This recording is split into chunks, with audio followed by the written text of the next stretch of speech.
is on. Recording started.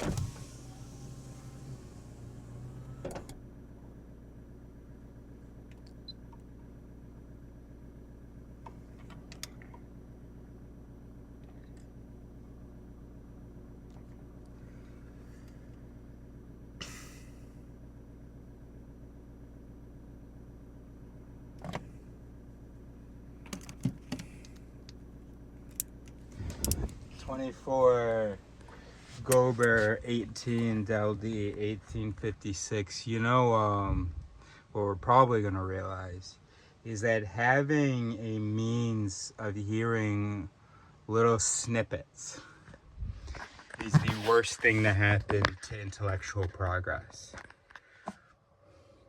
Basically, what I'm saying is that the internet, when it's in a reduced form like Instagram, TikTok,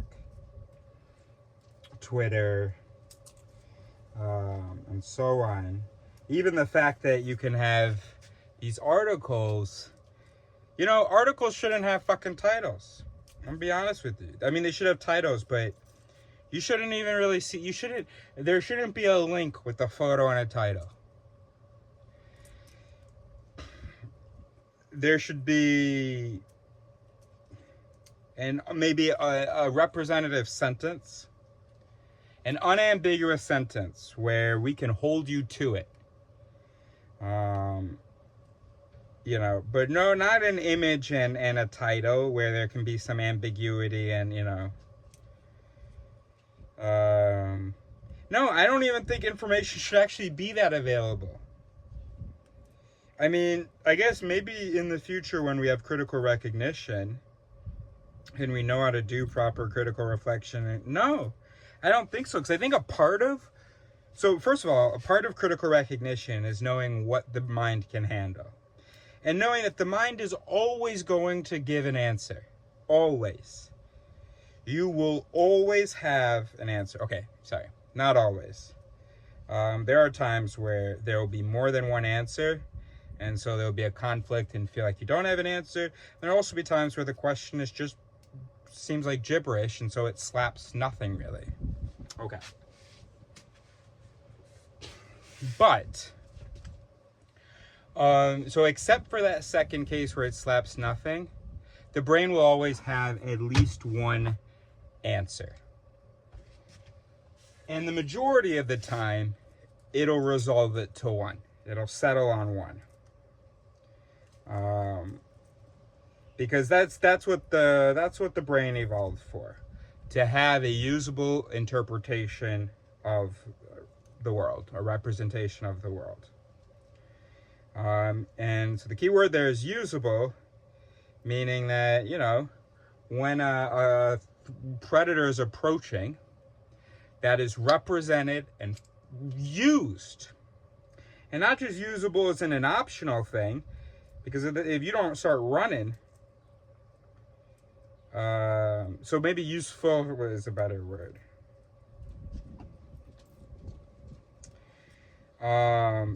The brain isn't about truth. It's about coming up with an answer. All right.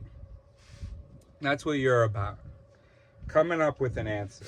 Now, of course, some of us have some mechanisms with a little bit of strength who, you know, do sort of are like, wait, but the question is important and having a good answer is important. But even us, we have those systems that come up with an answer. It's just that luckily we don't, the way we're wired is that processes keep happening. And the processes that follow it don't all take for granted that answer that we came up with. All right. Anyway, back to my point. My point is that, yeah, without genetic or AI modifications to a human brain, no time soon, but of course those things are happening, so. But without those things, there's just no way you can scroll through all this information and do something with it. Remember, every single time, you're coming up with an answer. So, you know, like, that's not the issue. The issue isn't like you can't come up with, you can't be affected or interpret everything. You will. You just can't do it well. And when do you even take the chance to learn, hey, did I interpret that well? So, I mean, even when we have critical recognition, we'll realize that part of good thinking is making the question as specific as possible, figuring out what the important information is, and trying to just deal with that and going step by step. Part of having critical recognition, part of doing good critical reflection, is being slow and limiting exposure. I don't think I haven't made a good case for that, huh? All right, let me try again.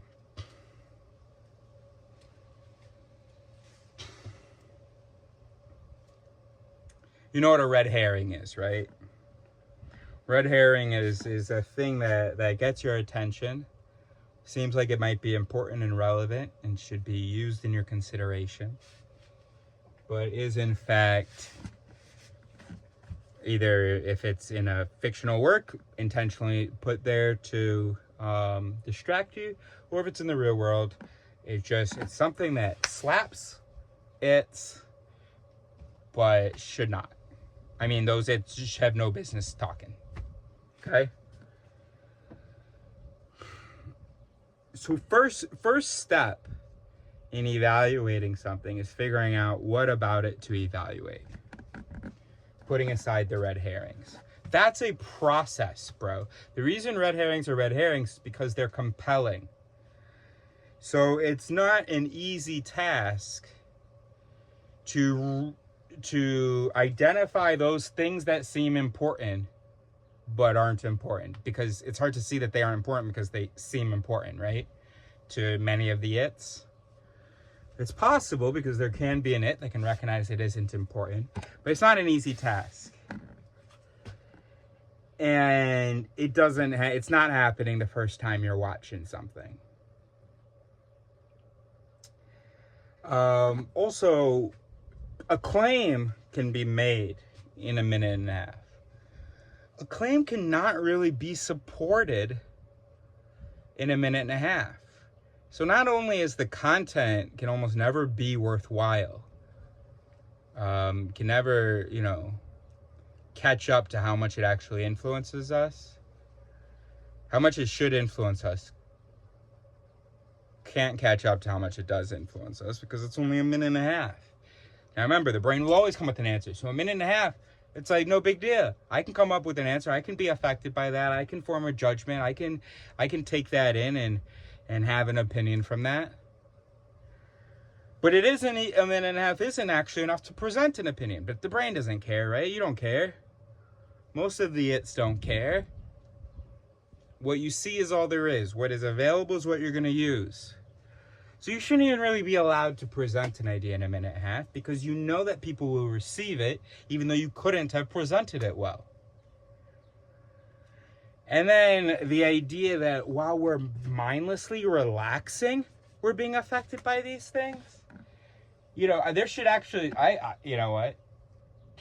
First of all, no political content should be available during scrolling. If you want to see political content, you got to go to the page and go to that video. It's the worst time to be when people are in bed, system 2 has gone to sleep, and they're just reading. And then system 1's just taking it all in. Oh, okay, sure, yeah, absolutely. That seems true. Hey, system 2, you want to check? Oh, sorry, didn't mean to bother you. Oh, okay. And then what are you doing for the next 8 hours? You're processing that information that system 2 didn't even get a chance with.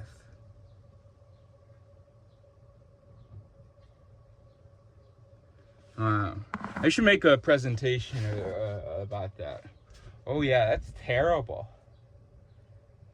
It's terrible because it's not possible to really produce good content, on these issues in that amount of time. Well, and then another thing is, by the way, a really important piece of knowing what to trust, who to, what statements to trust is who it's coming from. And as you're scrolling through Instagram, you're often seeing new people presenting, major ideas in 30 seconds. That's crazy. You've never talked to most of the people that are presenting ideas. You've only seen edited versions, of a couple edited versions of their ideas. But because you don't know them, you haven't, part of evaluating their statement is knowing what kind of a thinker they are, how reliable they are, what their personal biases are, how intelligent they are, stuff like that. Wow. Like the stupid fucking Joe Rogan. No, he's not. I don't really think he's that stupid. But what I'm saying is stupid is he had Terrence Howard on his show, and he had this. They said he was a physician, but I thought he was a mathematician. Maybe the subtitle meant to say physicist. I don't know. Or maybe he's a physician who also did a lot of math. I don't know. In any case, subtitle definitely said he was a physician because I looked at it like 3 times. Anyway, and they're having a conversation. There are people in the comments who are like, "Oh yeah, what Terrence Howard is saying makes sense." Hold on a second. I promise you, if you spent a year with that, I'm guessing physicist. If you spent a year with that physicist and a year with Terrence Howard talking about things, and it doesn't have to be you're having a deep conversation, just everyday things, and you're just constantly observing their reliability and so on.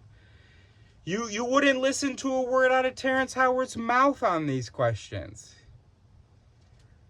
And it also makes the whole false authority thing really easy, right? Wow, they've got millions of followers. That immediately establishes an ethos. And then I'm here, system 2's fast asleep. Here's someone with ethos talking about something. I'm taking it in, I'm believing it. Oh my goodness, what a mess.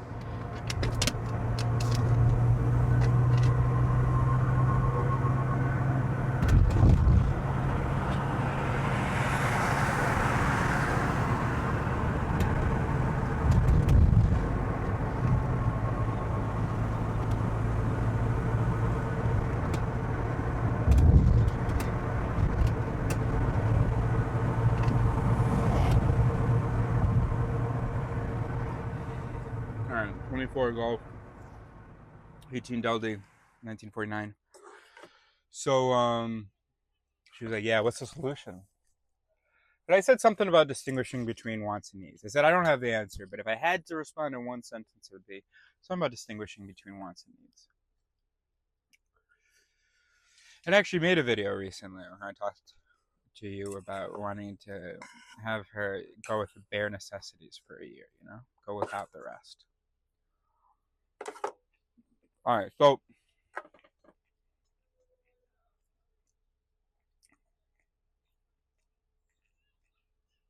now why did I start recording? Not just to say that. Oh, well, I'm typing it here. Oh, I wrote a journal entry here. It's coming back to me now. About a minute and a half ago, I was writing this journal entry. And, okay, so then I wrote, I'd add that it's knowing what a want is and how everything will be okay if you don't have it. It's possible for good things to exist without our needing to obtain them. And then it'll just be a treat if they enter our reality. But we should really only be working towards things that we need. All right. Yeah. So if you wanted to create an organism that accomplishes in about 2,000 years, manyfold more than other organisms accomplish in a million or more years, you would have to program that organism to not be able to distinguish between want and need, to allocate its energy as vehemently, with as much priority, to what is wanted as what is needed, right? It would have to not be able to distinguish for a lot of things. For some things, sure, it can distinguish. Whether or not I get ice cream, oh, that's a want, okay. But if you blur if it's programmed such that the line is blurred, because the needs, there are very few things that we need. Some food, some water, some company. That's about it.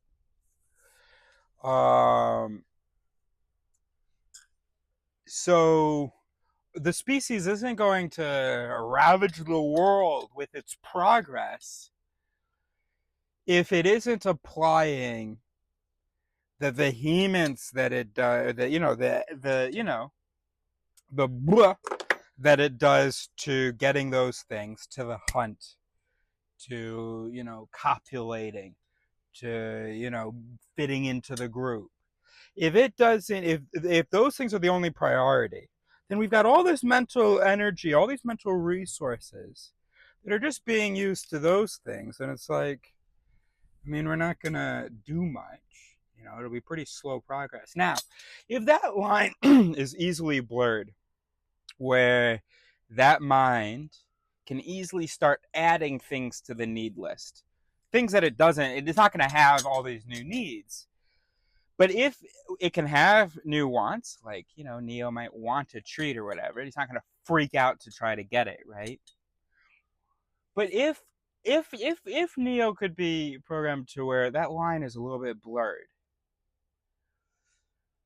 then that really flexible system of learning new wants, it can feed those wants to the need system. You understand what I'm saying? I mean, I haven't said it well, but you understand what I'm saying. So because we have an ability to learn wants, right?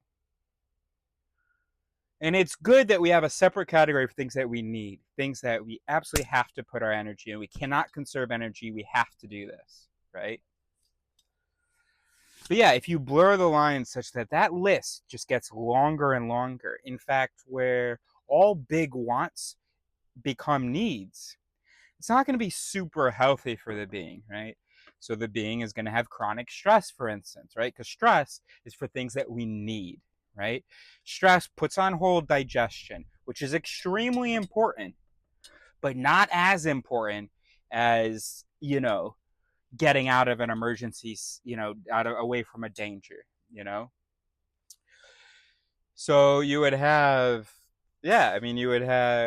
so if you could have this mind that confuses wants and needs, that applies, its priority shit, its whole sympathetic nervous system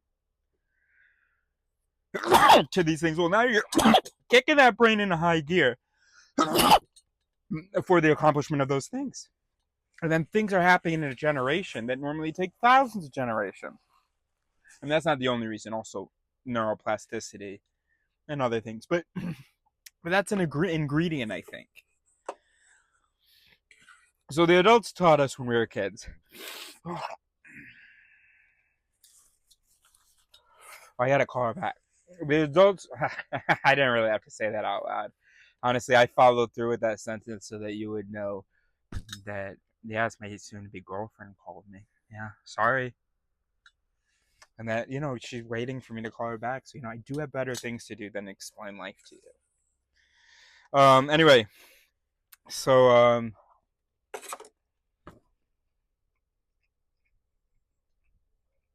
yeah. No, I made the point. Yeah. Yeah, it's that blurring. Because anytime we see something, we're like, oh, that's really cool, it gets almost added to the need list. I mean, not necessarily, right? Oh, that's a really cool car. Okay, that's a want. But it can all too easily be added to the need list. For instance, for my girlfriend, who ever since she was a kid, she needs to be able to drive to a school pickup in a Mercedes. that she had a little want. She was standing there on the kid at school at pickup waiting. Rich friends were getting picked up in fancy cars, and she wasn't. And she wanted to be picked up in the same financial level of cars as her friends. And became a lifelong need. So that we've gone on half a dozen dates.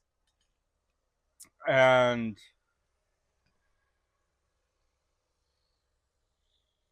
what could explain that noise? It's come up a few times. And she has even said a few times, I know what I want. I don't know why this doctor decided to message a guy in a camper. And off the bat, it's like, by the way, I'm expecting both partners to be contributing to getting a Mercedes in the future. But, all right, what is this about? Did you grow up poor?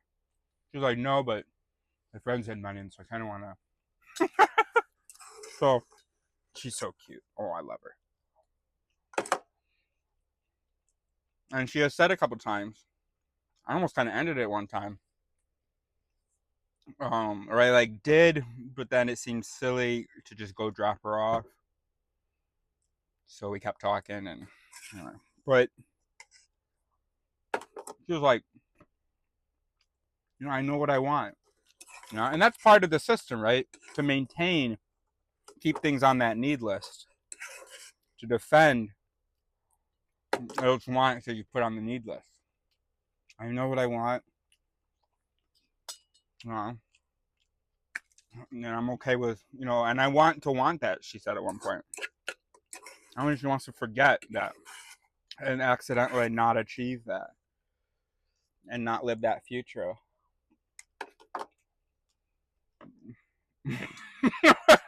Humans are funny. And I'm hoping, if she's my soulmate, that she wouldn't feel bad about this, because we're funny. We're all funny. And what I love about her, because she can see funniness, especially when I point it out. But maybe she would be upset that I'm sharing this with everybody, huh? But anyway, I told her I called back.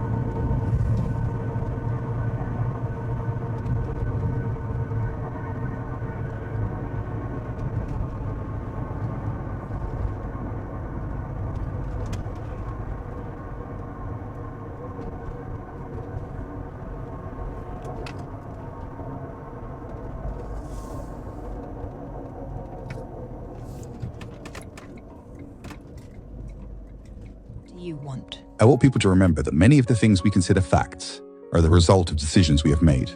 Poverty does not exist because of any individual failure on the part of the poor. It exists because humans have decided that it's a just punishment for losing a rigged game. He's right. I want rid of all chains, but for now I'll settle for people remembering that they were put there by men.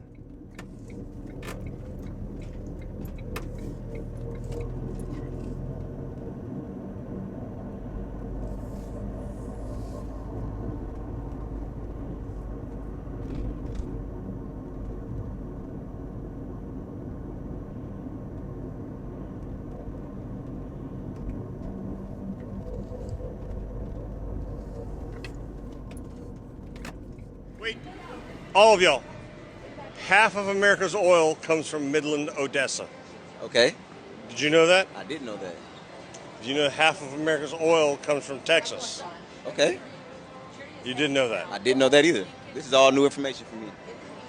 So when you go to the gas pump and you pay for gas, half of all that comes from Texas. Okay. Go to West Texas and see it, shit. It ain't friendly. When you're done recording this, use Google Maps and show Midland, Odessa from above. Have you ever seen it? I haven't. Could you describe it? It's a bunch of dots in a big, vast, barren field. Oh, because they're digging down to the... Digging down? Well, the hole, the dots like holes. You said if I look from it from above, the whole bunch of dots. Do you know how oil is found? You dig underground until you find it, right? Do you know how an oil well is drilled? No. Would you like to explain? A rig sits on top of the ground. drills 10,000 feet down, kicks off, goes 1,000-something feet off, Yep. and then goes 3 miles in a direction. Okay. How many miles is that? 3 miles. I wouldn't listen to the first part. I heard the 3 miles, and that was So you it. didn't listen? Yeah, I'm sorry. I kind of got threw out. We're done.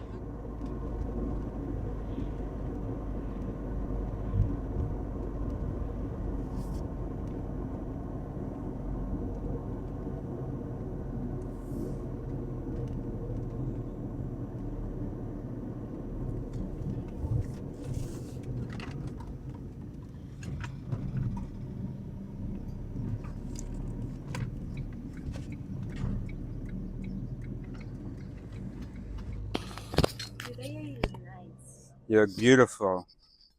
2024 Golf 19 Echo. All right, let's give a whirl. Explaining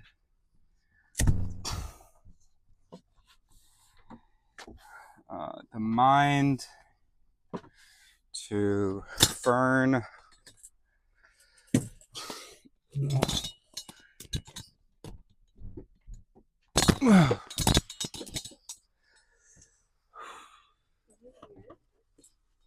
Is what weird? No, I guess it's weird that I haven't said thank you. Thank you.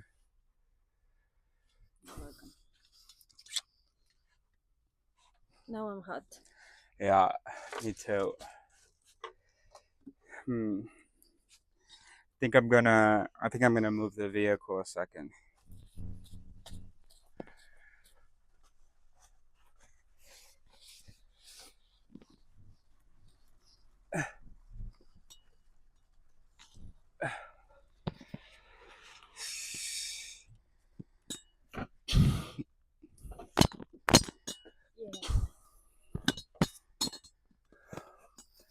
Oh, is the other one over there?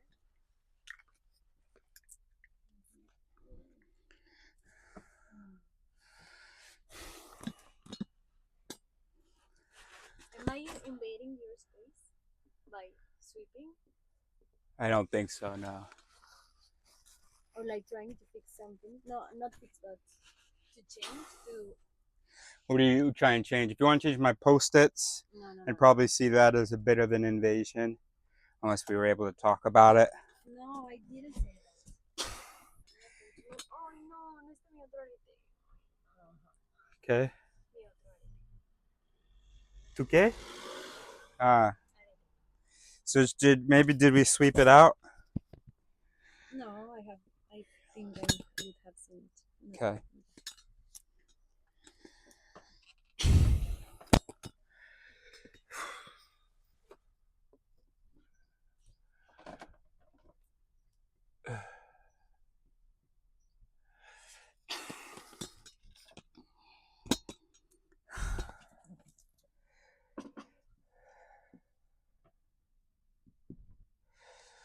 Okay. Okay, mira. Are you ready? Yes. Okay. What is Fernanda?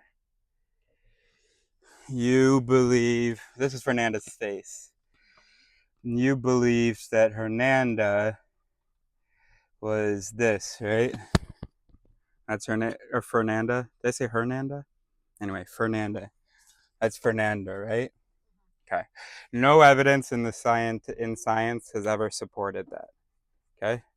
So we're gonna put that aside for a moment. We're gonna imagine that maybe Fernanda's in here. Now we're gonna want to maybe picture a little mini Fernanda in there. But then we go, wait a minute. But then what's in this mini Fernanda's mind? And we go, oh, I guess there's like a little mini Fernanda at the controls inside the mini Fernanda. And then we can just keep going forever. And at some point, we're going to stop and we're going to realize this is stupid. You understand? Yes. And this is called the homunculus. Wait, how do you spell homunculus? With dreams, I guess. No, I don't think so. Yes, no, you're right. So this is what is called the homunculus perspective of psychology. This idea that you are a thing inside of there. Okay? But it's stupid because it just goes on forever. Right? Same thing with God. It's like you say, oh, where did the universe come from? Must come from a God. But then you could go, wait, so then where did God come from? Must have come from a God. Wait, so then where did God come from? Must have come from a God. Understand? So this is going to be ad infinitum. And we haven't learned anything. We still don't know what Fernanda is. We just keep imagining a little tiny Fernanda. Fernanda is like the voice, the thoughts, all these things. Well, I don't know. That's what we're trying to figure out. Good question. Good thought. Fernanda is the source of the behavior. Fernanda is the interpretations, the thoughts, the feelings. What did I do with the paper towels? Ah. Oh, no. I know. Wait a minute. Oh, wait, I don't need that. No, but wait. I have this. I have this. Oh. I have this. You have this. Yeah. I have this. That's why I bought this. Yeah, sure. You know what I need? I need a nice cleaning spray for my whiteboard. You can give me that for my birthday.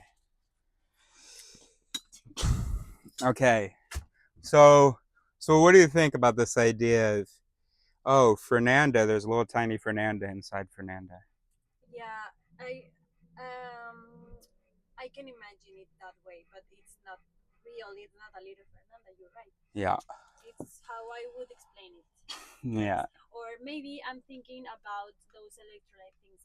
The neurons work with electricity and. Okay, no, because it sounds like you're going to say some crazy stuff about how we are energy.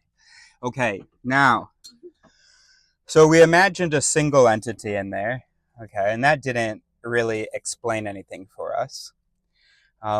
Because we know that the self, it's different kind of pieces, okay? So sometimes maybe we'll say, I get it. Fernanda is this brain, and this heart, and this gut, and those are the three things. So this is where her intuition comes from. These are her emotions, and here is her knowledge. But in the last 100 years, nobody intelligent has believed that. Okay, so that's not right either. So in 2015, I came up with an idea. How about we put it this way? There's the ego, which is Fernanda. There's the bid, which is like the id of Freud. Can you translate that for me, the bit? I'm not sure of that word. No, I know it's not a word. Well, it is a word, but no, I just want to use Freud's id. Vale. So, but there are two ids, I thought. There's the self, then there's the intuition, and then there are the values, okay, and your preferences, okay. And I thought, well, this is your intuition, okay, and your gut, whatever else you want to call it, the id, whatever. And then here, reason, consciousness, self, whatever you want, okay? Does that make sense? Okay. And then here, values, okay. So my point is that the bid is going to make mistakes because it's not as reasonable as we are. And when it makes mistakes, we should try to catch those mistakes and do something about it. Okay. We're going to drop the SID because it's no longer relevant. I just wanted to show you what the three parts were. But these are the two parts that matter. So I felt good about that. And then I realized it was fucking stupid. You know, it was easy for me to imagine this bid and how it functioned, you know? It's automatic brain processes, you know? The intuition, the gut, the lower animal brain. It's just automatic stuff. Just neurons firing. And then here, We've got, well, you know, my magical experience, my reasoning, and all of that. And I was like, wait a minute, hold on. So this is the brain? Then what is this? There's still no homunculus. I've just created a homunculus, basically. A little self inside that has to deal with the automatic stuff. This ego is just a homunculus, but we said that's stupid, a homunculus. All right, maybe that wasn't clear. Okay.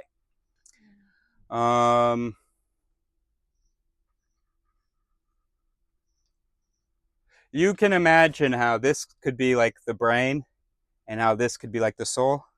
Mm-hmm. Yes. You But see that? not the other way? No. Yeah, there are people who will contribute reason to the brain and intuition to the soul. People are so dumb and backwards. So I mean, there's, yeah, but anyway, but this also makes sense to you, right? Like, as this is the physical brain, and then this is the magical soul, right? And this can intervene and say, hey, brain, don't do that. That's a mistake. Hey, brain, be reasonable. You know, or it can come in and say, hey, heart, stop being so emotional, or whatever. Okay? But am I allowed to ask questions? Uh-huh. Isn't both in the brain? Yes. Well, actually, so, yeah. So, I'm thinking the books, you know? I'm thinking the anatomy and the physiology. yeah. But we're not talking about that. Well, no, we are. So, because what I was saying is I can imagine this is neural networks, right? Automatic, right? There isn't the reason, the consciousness, and all of that. We can imagine neural networks as being automatic. And but we don't like to. We don't see ourselves as being automatic, right? Like, we make choices.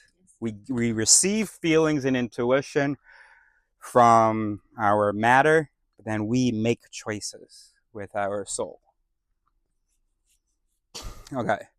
All right. So this I can imagine as neurons. Okay. I'll go like that. Okay.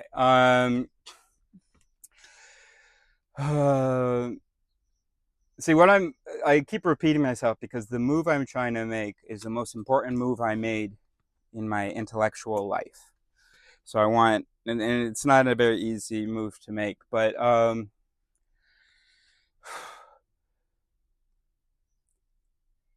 right, whatever. But anyway, I basically realized this.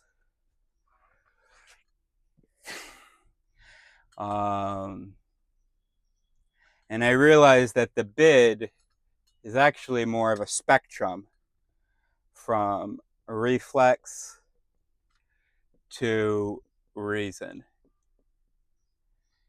Okay?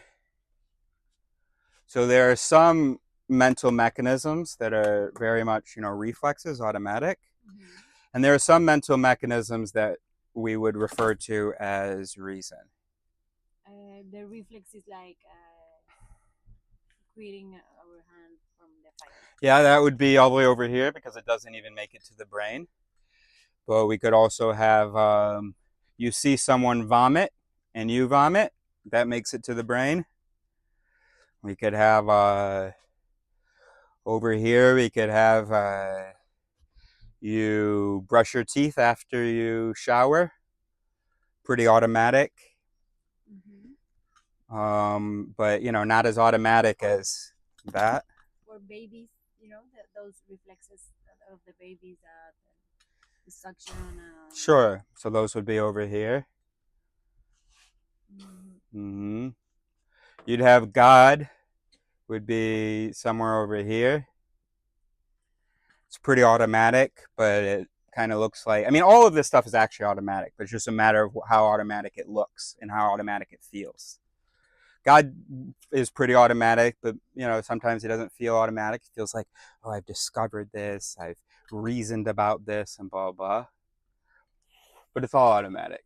All right.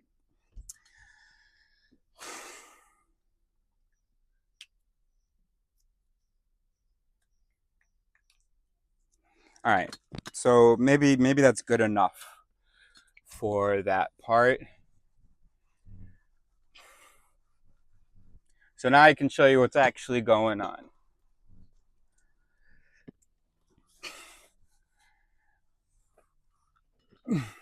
All right, you know how many neurons are in the brain? Almost 100 billion. Okay, 86 billion in the adult brain. Okay, starting out with 100 billion when you're born. Okay, so we've got 86 billion, which is what, mil millones? Is that how you say that? Okay, billion neurons. Okay. You know what? We'll put it like this.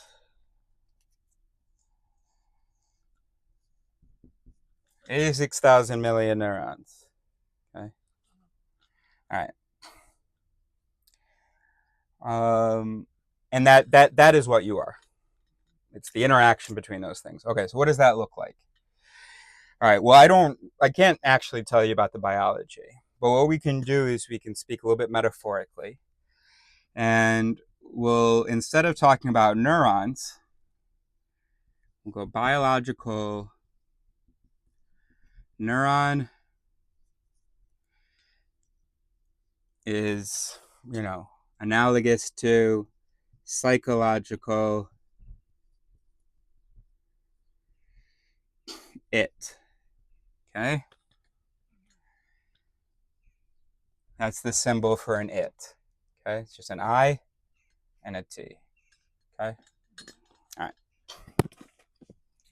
Okay, so now let's imagine these psychological its. So we got one here, got one here, got one here, got one there, got one there, got one there, got one there, got one there, got one there, got one there, got one there. Okay.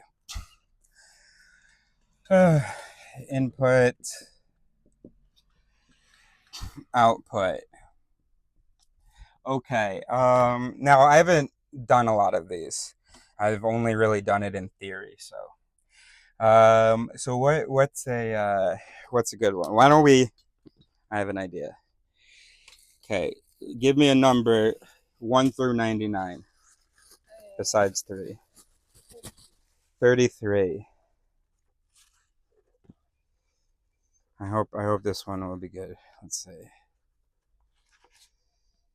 All right, that's good. All right.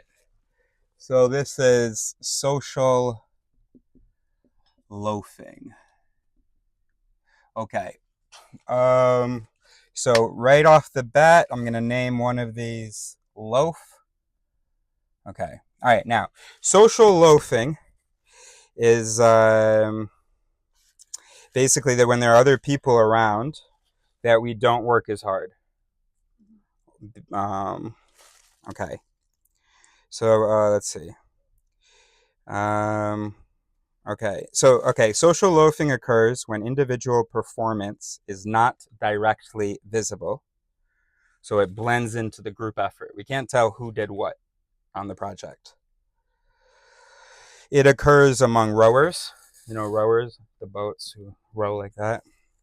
It occurs among rowers, but not when it's a relay race, when it's like one individual has to pass it on to the next one, because then you can see what the individuals are doing. Social loafing is rational behavior. Why invest all of your energy when half will do, especially when this little shortcut goes unnoticed? Quite simply, social loafing is a form of cheating of which we are all guilty, even if it takes place unconsciously, just as it does with the horses. Well, he had said something about horses. All right. So the social, so input, others, task, we're going to go max effort. Okay. All right. Social loafing is a pretty simple one, so maybe we don't need. All right. Maybe we can just do it with the 2 to get the point across.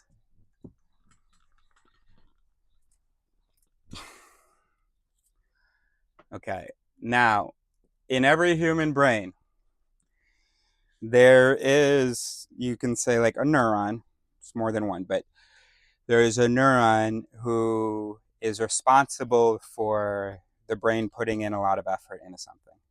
So if that neuron is triggered, then it'll activate a lot of stuff. It'll make sure we're working hard. So for instance, if the input was I'm very hungry, right? Then that is a condition that would trigger this. So like we could call this starve max effort. So if I'm hungry, then that triggers that, and so we go hunt. You understand that? Yeah. Okay. So so now just taking it, just adding one more layer. So we have a task. Oh, let's just call it effort for now. Okay, so we have a task to do.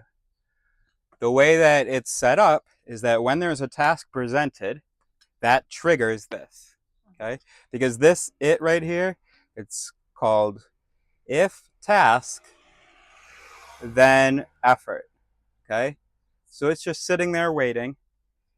And as soon as a task is introduced to the system, that triggers that. So it's triggered by a task and it triggers effort. As if I were in my consult and somebody gets in.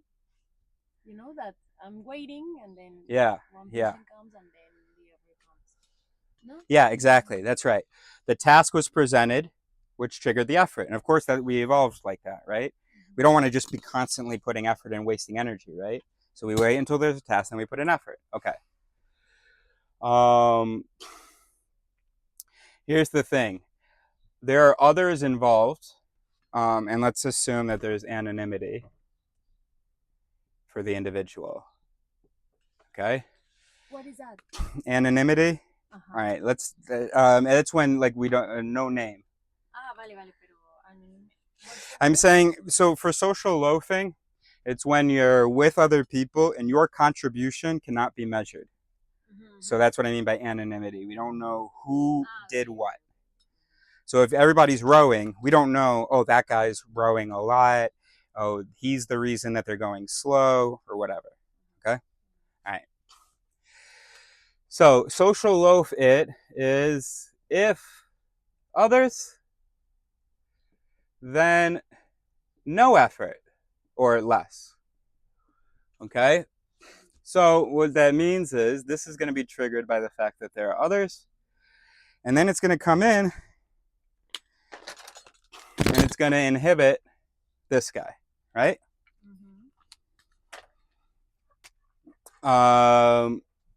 Which means that our output might be no effort. The effort mechanism was triggered by the task, but was interrupted by the fact that there are other people. And so it was reduced. And so we'll say, we'll say, no, it's not right. Oh, it's the other way. Less effort. Okay.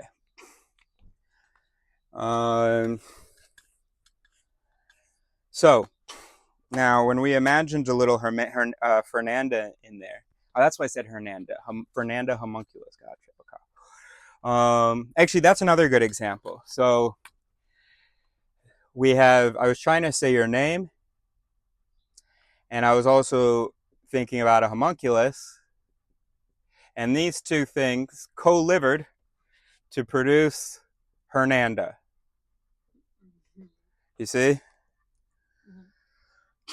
Okay, so when we imagined a little homunculus in there, we imagined that, you know, we always attribute this to intention. We say, oh, you didn't want to try. You knew nobody would know what your contribution was, so you were cheating. You didn't want to put in effort. But no, there's no homunculus in here who can go, who can go, oh shit, hey, stop it, loaf. Okay, effort, you go through. Okay. It's hard. What's hard? Is that conscious? O sea, don't worry about conscious. There's no such thing as conscious. No event is conscious. Conscious just means that an event was experienced. That an event can be talked about. No, I could say like, yeah. I could say like, you experienced. Can you put an example of all this? One situation that has to do with all this, you know? For example, one activity, you said like doing this, no? With Rowing, yeah. Rowing. Yeah. But can you put an example, since we are trying to win the contest maybe, or to get somewhere. Okay. And then you don't make an effort because everyone is making an effort, so it's like I'm not going to. Yeah, but you don't experience that. You probably what you would experience, you would probably experience the green one. Experience is like I see, you know. Yeah, it can be that. It can be you can put words to it. It can be that there's an emotion attached to it. Okay. And that you can label it. Yeah, consciousness is a more complicated explanation, but basically, pretend like it doesn't exist. Okay. This is just a basic, like, reflex. Yeah, is this reflex? No, this is between reflex and. What is social loafing? Yeah, all this. Can you put it in one space? No. If we were between reflex and. I don't know that I could really place it. Okay, no. And I think it's going to depend on the moment. Sometimes this probably is experienced. Don't worry about consciousness. Imagine consciousness as a spotlight. Sometimes it shines on that. Sometimes it shines on that. But regardless of what it shines on, I mean, no matter what it shines on, that doesn't change what happens. Now, attention can change what happens, but this is something that happens in the brain and we don't even know about. Really? Digo, is that correct? Yeah, we don't know about what? About this. We don't know about. We don't experience most of what happens in us. Anything of this, we don't experience it. It's just something that happens in our brain. Yeah, some of it we can experience. I underline this in green to say that maybe, for instance, this event was because see, we are the brain. So I think that likely, in some senses, we experience everything. But if there's no image, no sound, no smell, no word, no emotion, then the experience is empty. Mm-hmm. But I think this is us. So, I mean, we don't have a brain. We literally are that brain. We literally are. I literally am the thing speaking to you right now, right? My speech is coming out of here right now, right? Mm-hmm. I am this.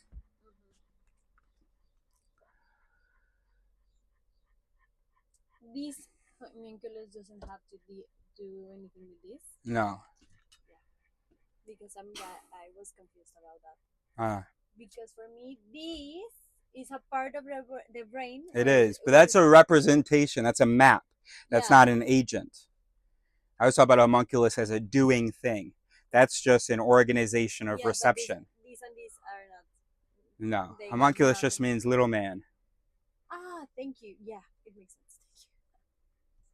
Thank you. Starting my dad. Okay, I'm going to forget a little bit about this because I'm just imagining this like it starts in la corteza cerebral y luego se va a la amígdala, el enojo, por ejemplo, ¿no? And the amygdala responds to that, and then the other neuron, and the other, and the other, and the other. That sounds good. Are you saying that's wrong? No, I'm not saying that. Okay, good. That's how I'm imagining. So so hard. The difference between the biological and the physiology and the anatomy, and this that is not palpable, you know?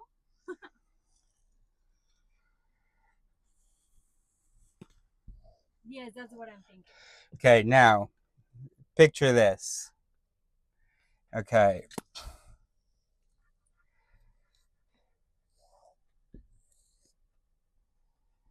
Okay. All right, we got eyes here. Okay.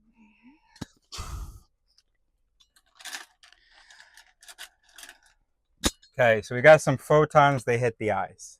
Okay.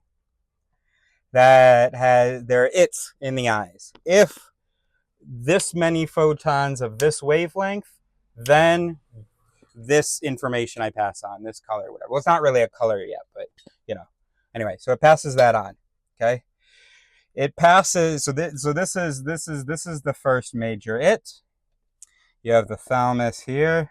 We said it is like a neuron, right? It's the psychological unit. Like the neuron is the biological unit. Write that because I want to. Am I doing this too long? No.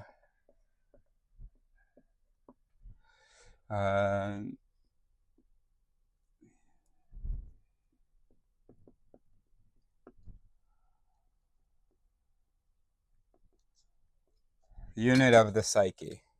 Okay. All right. So we got a thalamus here. The thalamus is like, yo, if I got visual information, then send it to the visual cortex. So we've got that it there. We've also got so we've got the LG on here just to show off a little bit. Now, how does it get to the superior colliculus? Is it from the thalamus or is it? I don't know, but somehow it also gets here to the superior colliculus. All right, so now it's gotten here. The visual information's gotten here and here. Well, here it's just simpler visual information. Okay, now let's see what happens when. Okay, right. Also here we have the amygdala. Call her Amy. Okay. All right, so when visual information is processed by the cortex here in the back, then it sends that information back to the limbic, to the amygdala for emotional stuff. Okay. Now, what happens? Actually, this isn't drawn right. This actually should be like here, but it's on the cortex. I didn't want it to look like it's inside. So let's imagine that this is broken, this stream here. Okay. Well, you have what we call Capgras delusion.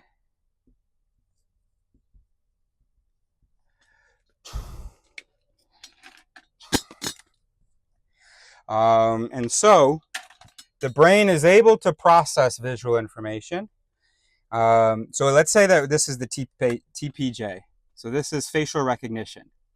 Okay. So it says, oh, I know that face that came through here. That's Fernanda. So then it sends the Fernanda face and label and stuff. It sends it onto the amygdala. And then the amygdala is gonna be like, oh, Fernanda, fear, anger, and maybe sometimes a little happiness. I'm just kidding. Okay. Now, what happens if this stream is broken? Well, I can identify you, except I have no emotional response to you. Okay? That's a problem. That's confusing to the brain. The brain isn't used to that, right? I don't know what happened. Not have a response. Yeah, it's not having an emotional response to visual information. So the brain has to come up with, so somewhere in the left hemisphere, there are a bunch of its that work together. They go, wait a minute, well, what's this about? It looks like Fernanda, but it doesn't feel like Fernanda? Huh, it looks like Fernanda, doesn't feel like Fernanda. What do we do with that? It isn't Fernanda. It's someone who looks exactly like Fernanda, but it isn't really her. So I wake up in my hospital bed. You come in, the doctor says, hey, your wife is here to see you. I just had a car accident, right? Major head trauma. I see you. Who is this? He says, this is my colleague and your wife, Fernanda. I go, I don't know what's going on right now. She looks a lot like Fernanda, but that is not Fernanda. And I absolutely insist. It's also called imposter syndrome. And you're absolutely convinced, you're absolutely convinced that it's somebody pretending to be the person they look like. Now, what happens when it's not the TPJ? When it's all visual information from the occipital lobe, none of it makes it to the amygdala. You have no emotional reaction to anything that you see. You see a mountain, you see the sky, no emotional reaction. Oh, now you're really in trouble. These people die. They stop eating because they're like, okay, on the one hand, I see stuff, but on the other hand, none of it feels real. How could I be seeing stuff, but none of it's real? Maybe it's like a simulation, or, oh fuck, maybe I'm dead. Maybe I'm a ghost. That's gotta be it. Yeah, I feel like a ghost just kind of moving around. I have no real connection to anything around me. I can just see it. Yeah, I must be a ghost. So then they stop eating and die. Okay. Like any cell of any neuron, if you don't make connection to that neuron, it's not going to make more connection, and it's going to be there. Yeah.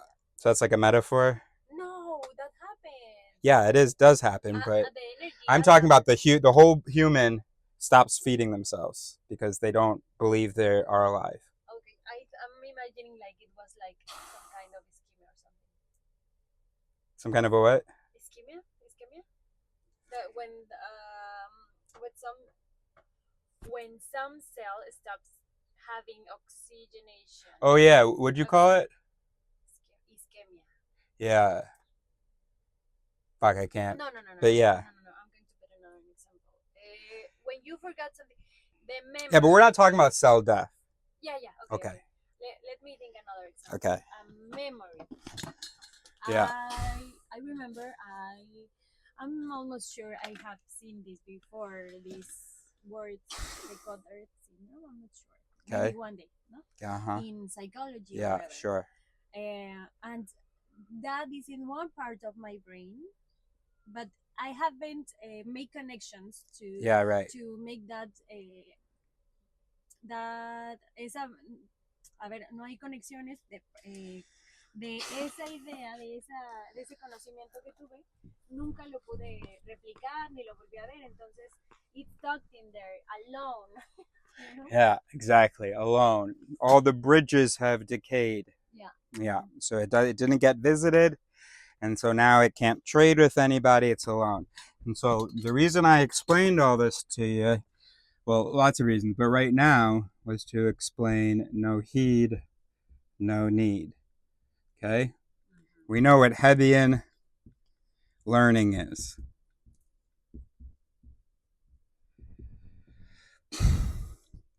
Fire together.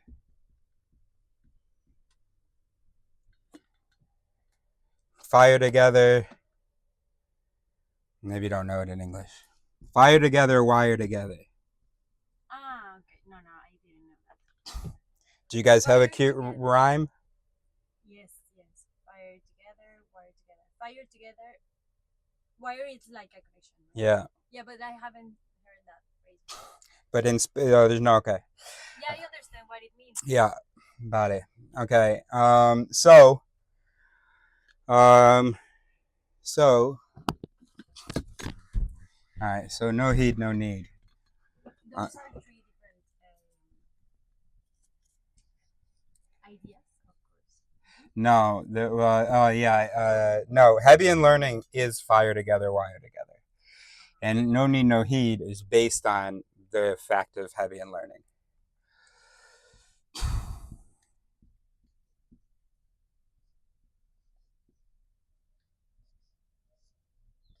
Okay, imagine this is part of the mind. Here are some random its that are interacting, okay? Now, okay, I don't know much about this, but once a sequence happens,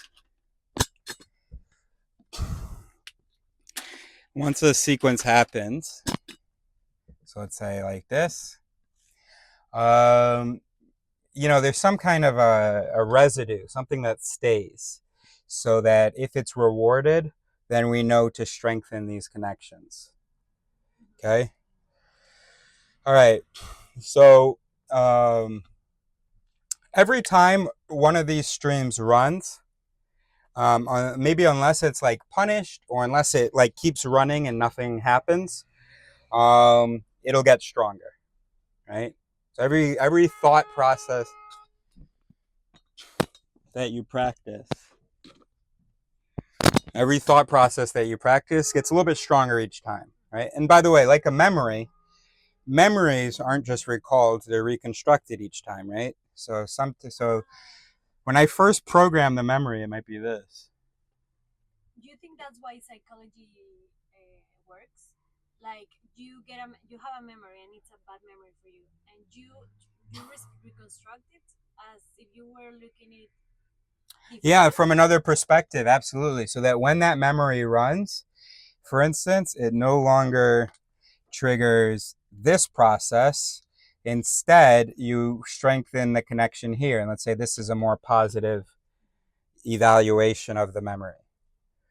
And so you can weaken this one and strengthen this one. And that's just about practice and about, so if you want to get rid of one of these or make it less influential, then you just have to practice it being less influential. So for instance, every time you think you're worried that we're about to feel happy, you think of a problem. And then you talk about it and you're like, oh no, this is going to be a major problem. And then once you've run that, you justify it. You say, but this is really important to talk about this potential problem.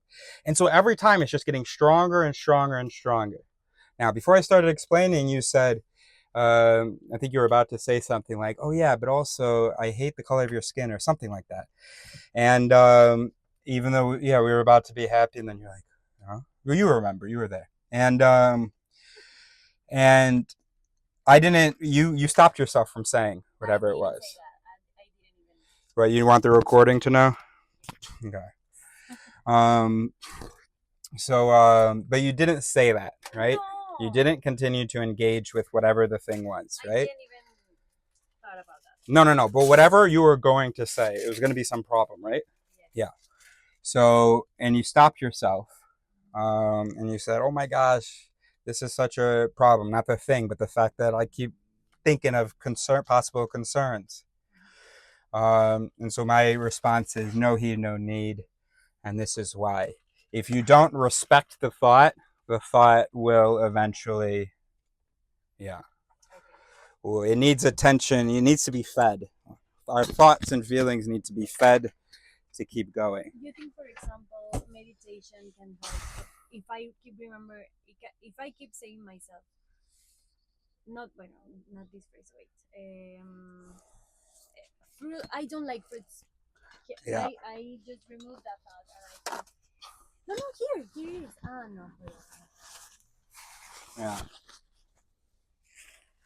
And then I say, but fruits are good for me. I like fruits, and I say to myself, myself. Yeah, you're gonna rewire yourself. Yep. Are you saying something like that? Yep. Yeah. You could. Another thing is, every time. Another way to rewire is a little punishment. Every time you do something that you don't want to be doing, you have to pay something. So then that punishment is going to get wired in with that behavior. They're going to become associated, which is going to make the behavior less attractive.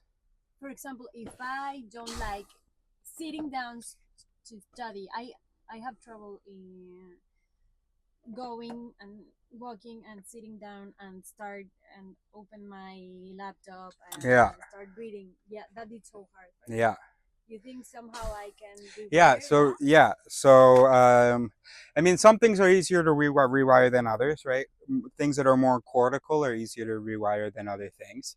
And also, I can't pretend that I figured out exactly how to rewire things. But for instance, what popped into my mind is if the actually, there's a video I watched just the other day that's talked about how the brain changes when you do hard things that you don't want to do, and you force yourself to do it. That path becomes stronger, right? So yeah, so absolutely. So let's say if it were studying in particular, if you had a cute boy or something, it would be easy for you to sit down in front of a cute boy, and when he says, hey, open up your stuff, it'd be easy for you to do it, right? And so you wouldn't be strengthening exactly just the path of doing it by yourself. You'd be strengthening the path of being encouraged to do it and then doing it. But included in that is doing it, though. So you find a way to make it easy to practice, such that you're able to practice, such that even when it's hard, you're still able to do it. Does that make sense? So if you've created a routine where it's like, when I want to study, and it's also good, I don't know what to call this, but it's good to have a little initiator, identify this first thing that triggers the whole process and make this thing easy. So then you're not thinking, I gotta open up my books, I gotta study, I gotta learn this stuff, I gotta get really good at it. Instead, all I have to do is I have to open my book. And then every time you open your book, you do all this stuff, but all you really try to think about at first is, I need to open my book. Then you do this stuff, and then this is, because this is an easy thing to do, and then you just try to link these as hard as possible. Every time you open your book, it's 20 minutes, 30 minutes, or whatever, studying. Have you read the book, what's its name? Atomic Habits? No. I think it's a good book. I bet it is. Well, am I going into other? No. You can finish if you want. Do you think I'm angry? No. Another. No. I'm just thinking that it may help you refer some, or maybe think about. Yeah. It's a good book. I think you should read it. Okay, very good. If you want me, I'm not going to interrupt you anymore. No, I think I'm done, actually, really. That's the basic thing. So now, so there's some pretty big implications of this. If we're just these things, just one thing being triggered and triggering the next thing and so on, it's all automatic, then we realize that this is not real. We realize that we don't make choices. Choices happen. What? My mouth opened like. Oh, okay. We realize that, let's call it pure logic. That's not real. Pure logic is not real. Yeah. It's a mess of things happening. But if you had a baby, and you could just make them. There are studies, right, that are the two kids, and you raise one, making things hard for the baby. You know, Yeah. They get stronger. It's like Japanese people. They are just raised by. Okay, another idea: motivation and discipline. Is that? Are you saying this is more like discipline, not motivation? What is? Discipline, I think it's something you No, don't think motivation. about. There's also, yeah, but there's also an motivation. That's another? Yeah, there's a motivation in the basal ganglia or something. Yes, but isn't that motivation that one, the first one? This one? Yes. Oh no, this is yeah, I guess you no, this is if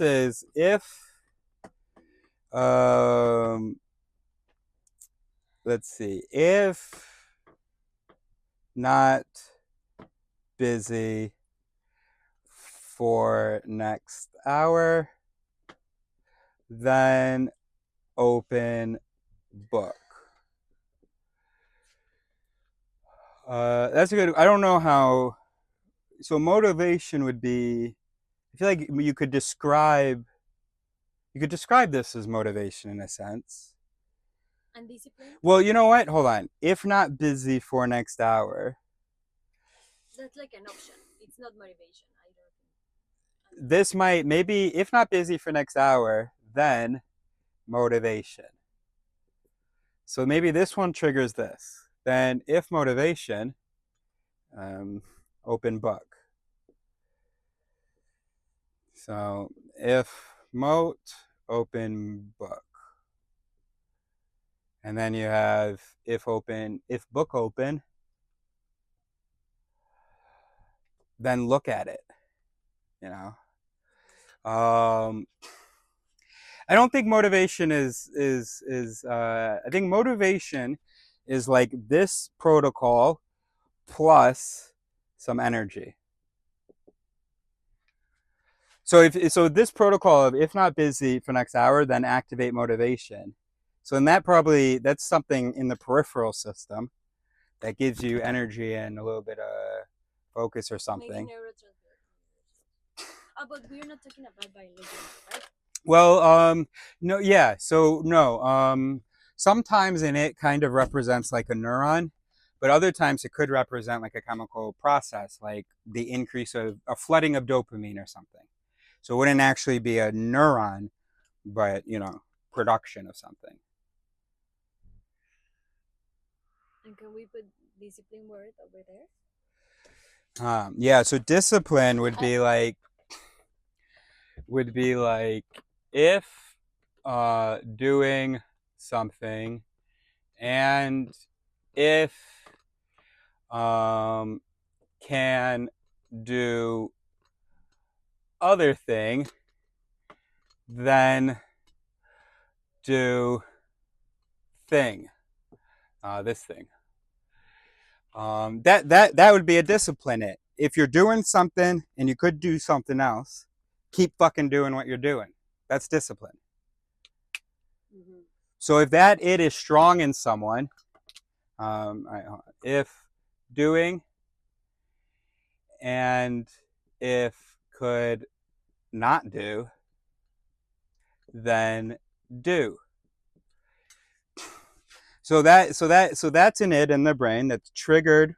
It's a sum triggered by the knowledge of doing something and the knowledge of another opportunity, and its output is to continue doing the thing. So someone who has that very strong, so it's easily triggered and it triggers lots of other things, then that would be a person you would describe as very disciplined. Mm-hmm. But it's not conscious. Nothing's conscious. I mean, you can maybe experience that. You can experience discipline. You can be like, I was thinking about doing something else and I was like, no, I'm doing this. Okay, then I guess this happened consciously. You experienced it. But sometimes it'll happen in the background and you won't even remember that there was a moment where you thought about doing something else. Or it happened so early in the system that most of the its were working on one thing. There's a little tiny it that was like, hey, we could also not do what we're doing. And then pretty immediately there was an it that was like, shut the fuck up. And then everybody's like, hey, what did he say? And he's like, no, don't, never mind. Let's just keep working. Right? That would be discipline. So a low-level guy that can shut out any distractions or other desires. I think I understand a little bit. And what's the thing that you want to, what you are looking for? What is the thing that you're looking for, but with this, with this, is that the ideas you told me? Las metas que tienes. O sea, what do these has to do with with your goals here? This is a map it. So I mentioned two things, Alaris and map it. And this is map it, being able to show which mechanisms were involved in a decision and how they interacted. And then, of course, you could go, oh, shit. So this stream is good and that stream is good. So we almost would have the right behavior. But then there's this other stream that probably comes in and inhibits it.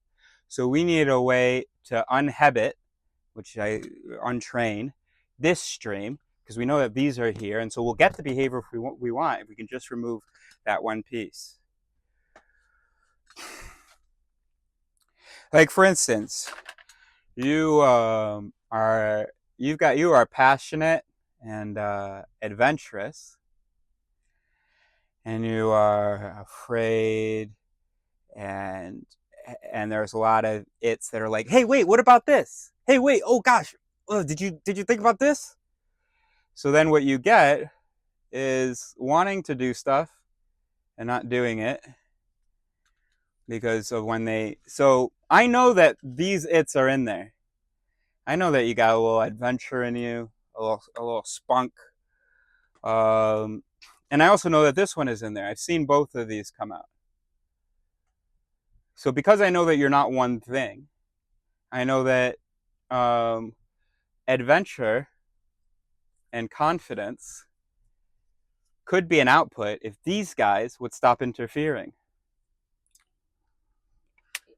Like un equilibrio de both. Huh? Un equilibrio de los dos. Would you say equilibrio or would you say balance? One winning, yes, or one winning to the other? Because I don't want anyone to win. I just want to work them together. Yeah, but they're not working together.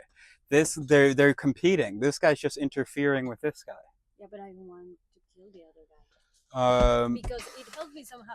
It helps me to not make bad decisions. No, it helps me. I don't believe you. Today you were about to, you were like, Eris, I decided I don't think you should come to Mallorca with me. That would have been a very bad decision, and it would have come from this guy, not from this guy. Yes, but...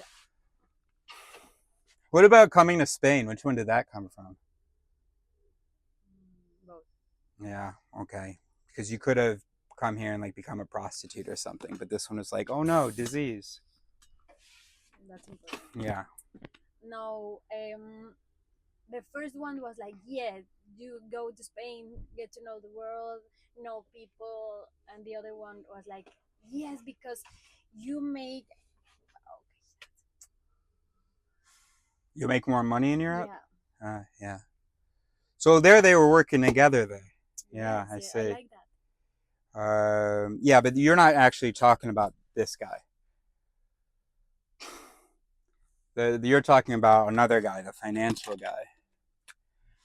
You're talking about it Mercedes.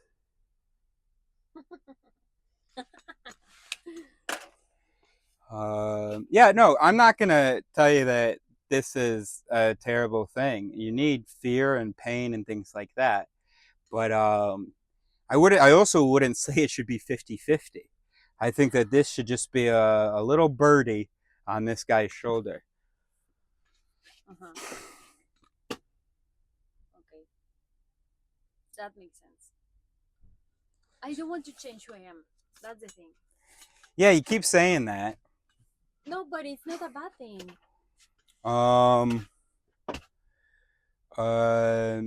It is a bad thing. Depending on what you mean. We change from day to day over the course of our lives, and also what's in here right now and what's in here right now, it's a complete mess. We're not going to clean it up, but there are things that we can make work together better. Like for instance, you could adjust the balance of your concerns and your courage. Because I know this is too many times to be talking about concerns that you keep telling me aren't real concerns. And then they are real concerns, and then they aren't. So clearly this is just being disruptive. This guy's just being disruptive now. I mean, also it's like you keep asking me stuff that we couldn't possibly know. For example, what? For example, what about when you see me angry, for example? What about it? I'm going to have to see you angry first and then see what happens. So your concern about, Buddhist monks. So they did this experiment where they gave little electric shocks to the subjects, okay? And they would give them, okay, there are different versions, but they would give them, I think, like a warning. Let's say they would say, okay, you're going to get a shock in 15 seconds. 15 seconds go by, they get a little shock. Boop, boop, boop. Okay, you're going to get another shock in 5 seconds. 5 seconds go by, they get a shock. Okay. And then they measured their, reactions to this. And they compared the university student subjects to the monks. And they found that the university students experienced part of the pain of the shock for the whole time between the warning and the shock. So as soon as they were told that they were going to experience a shock, their body started preparing for it, and and so on. But they were also feeling that negative sort of pain. Oh no, it's coming, blah, blah. Even if it hasn't. Yeah, it hasn't come yet, but they just know that it's coming. The monks, now they may have experienced a little bit less pain when it actually came. I can't remember. Or did they experience more? I don't remember. But the monks, you could warn them. That didn't change their pain level. They only experienced pain when? When they were told to? No, when they were get the shock? Yeah, when they got the shock. Okay. So the university students should change. They are wrong to, when they know that something bad is happening, just start experiencing that badness before it comes, even when they can't do anything about it. That is incorrect. That is bad psychology. It's natural, it's normal, but it's not good. It's not good to program ourselves to not feel pain when you are being, ¿cómo se dice? Amenazado? Threatened? Hold on, there were a lot of negatives in that sentence. A ver, you're saying that it's wrong, that psychology should help us not to feel anxious when we hear a threaten? I don't know. That question was confusing again. Oh, no. You're saying they did a study where they saw that monks didn't feel anxious or pain before they were shocked, right? Right. And you're saying that's wrong? No, I'm saying that's healthy. Okay. So you do like that idea that we learn to program ourselves not to feel pain when we are threatened. Hold on. We program ourselves not to feel pain when we are threatened. Yeah, it's about deprogramming the effect that the warning has, or the effect that the knowledge of the future has.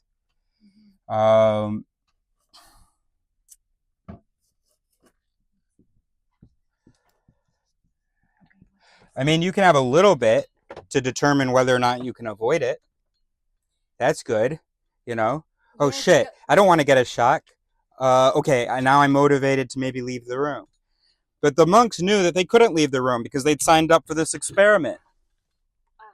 The university students also knew they couldn't leave the room. But it didn't make a damn difference. You know, this is not a good stream here. Well, it is a good, okay, no, it is a good stream as long as it's, it can be canceled if there's nothing that can be done to avoid the event. It's good to feel a little pain when you're warned about a bad thing in the future. Yes, because that protects you. Well, because it gives you a motivation to avoid that pain. That's protection, right? Sure. Except what if that pain is not certain? And then you're motivated to avoid an uncertain pain. Well, what might be the opportunity cost there? What about if that's going to hurt you or something? Or it's going and also, to things are going to hurt you. Things are going to hurt you. If you don't want me to break your heart, okay, go get your heart broken by somebody else. So you think my heart is going to be broken? No, but I think that if you're afraid of your heart getting broken and that is affecting you, even though you can't possibly know whether it's going to happen. I mean, we can make sure that we're able to talk, that we like each other and stuff like that. But we've checked all that. We checked as much of that as we can for the time we spent together. How well we communicate. And how do you think that's going? How do you think that's going? How do you think that's going? You go. Mm-hmm. Good, right? Yeah, I think.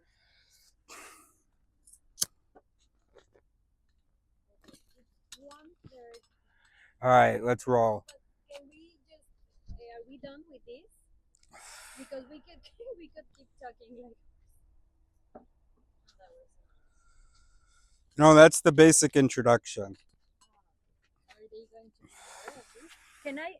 What about if I start studying psychiatry and neurology, and we could, I could complement maybe something, or I can ask you. See, this is what I'm talking about. This is the nice talk about the future. Yeah, I have to study also endocrinology and gynecology and obstetrician, and also traumatology I don't like.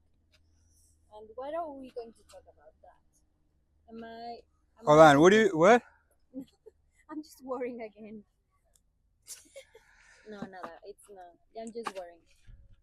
But no, but you don't have to study that stuff. You like the throat stuff. That's good. No, I have to study everything. That's why I don't like. What do you mean you have to study? Oh, you want to study everything? No. What do you mean? No, my exam is about everything in medicine. Everything. Neurology, pediatrics, traumatology, endocrinology. I see. Yeah. And what if I just take the psychiatry part?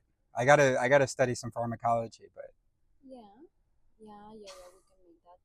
Or neurology too. Yeah. Maybe you have to remember that thing about the homunculus, and if some artery gets clogged, how is it going to affect the person, and what am I going to see in the person? Yeah, absolutely. How would that present when different, when there's different changes to the activity, or when there's a hormonal change, or there's there's a black something, nutrition, how that's going to affect the mental processes. Yeah, that sounds good. Now, can I have some ice cream? Yes. No, let me finish this. Finish what? This happens to me a lot. Like I'm Finish what? This. Sweeping? Yes. But I thought you were just didn't know what to do with your hands. No, I'm sweeping. Yeah, I know what I like. I don't like dust because it gives me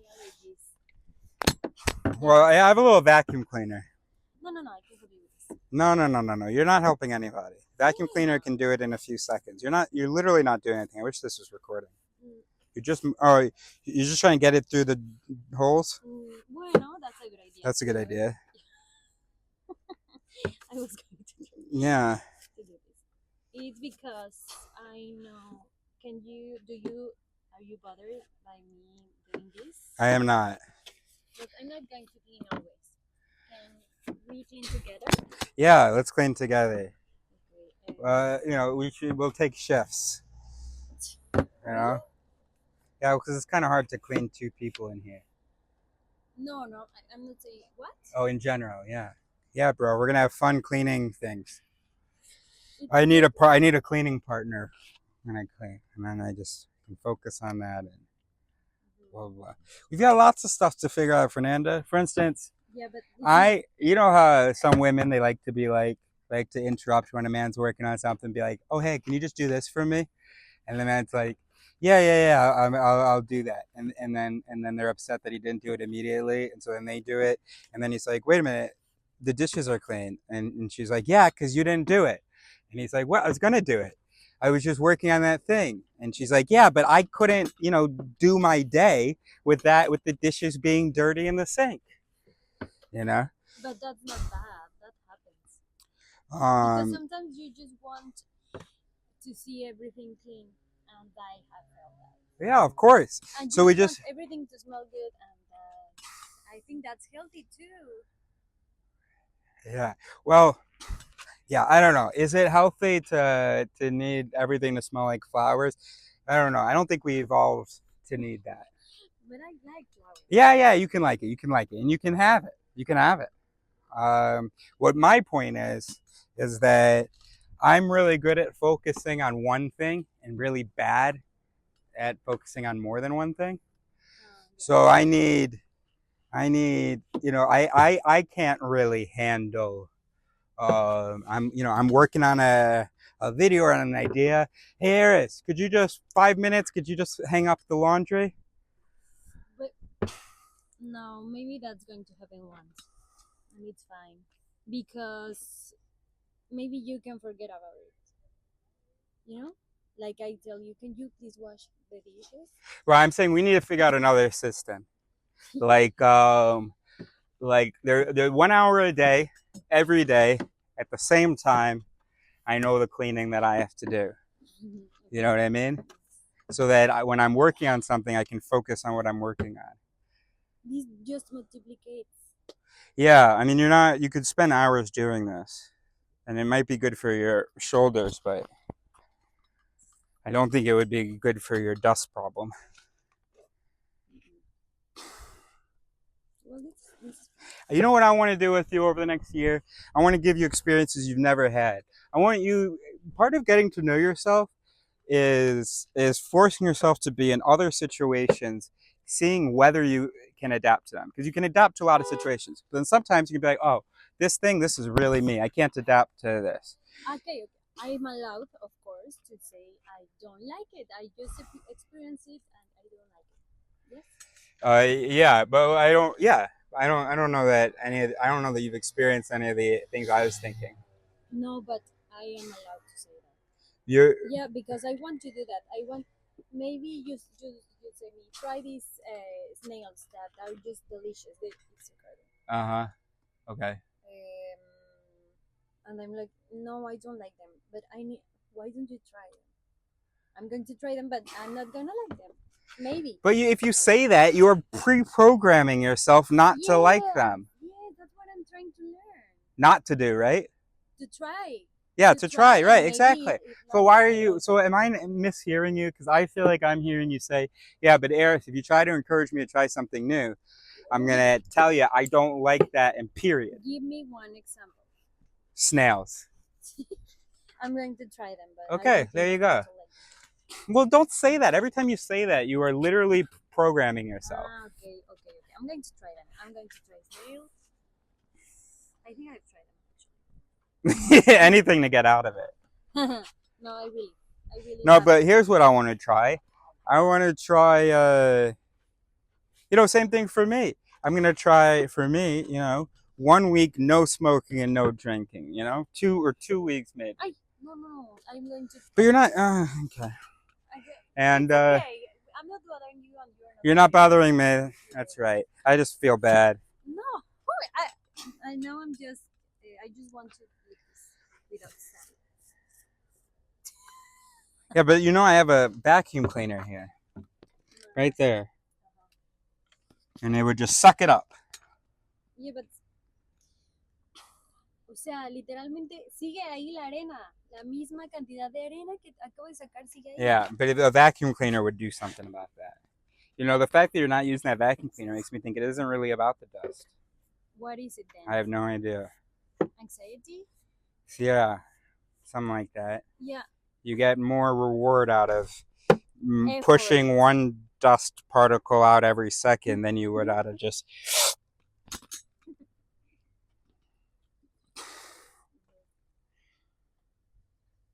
No, I don't want you to use the vacuum cleaner. I like watching you do this. No, it's fine. My hands are... You need to relax your hands? Mm-hmm. Should I take over? Yeah. Reproduce.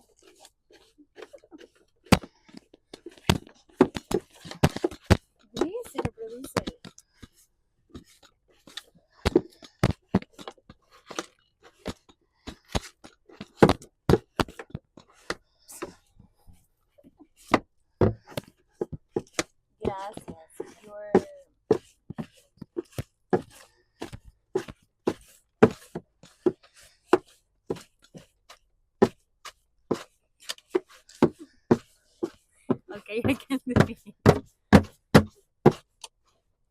What, you think I'm getting angry?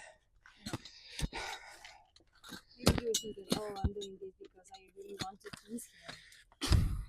No, I want to have sex with her. I hope I'm going to get more than just a kiss for this. No, it's for you actually. No, it's, yeah. But you are bigger than me.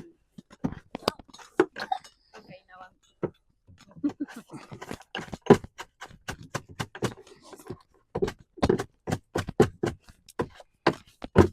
Actually, I was enjoying doing that.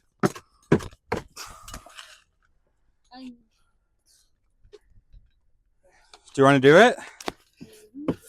You want to? Yeah. You want to finish it up? Yeah, but maybe we have to go now. Yeah, we have to go now. So, is this the last time I'm going to see you before you head off to Mallorca? No. You don't? Oh, good. I'm going to wash my hands. Okay, go wash your hands. And what if I took out of all of your water? No, No, verdad. Can I come here? You can go in there, yeah. And you can come here anytime you want. You get it? See this, you know, everybody knows this song. Oh my god, this is bringing me back. When is it bringing me back to? Explain. Call my name. Oh my god.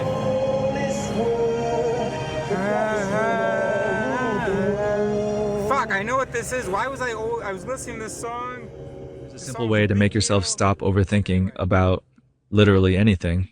You can ask yourself these 3 questions to help put things into proper perspective. Question 1. If this were a plot in a movie, what would I want the main character to do? This helps detach from the situation and see it more objectively. If the answer feels obvious, it's probably not worth overthinking. Question 2. What's the most absurd or humorous way this could turn out? By considering the most outlandish outcomes, you can reduce the situation's perceived seriousness. If it becomes laughable, it's not worth the stress. Question 3. How would I handle this if I had no memory of past mistakes?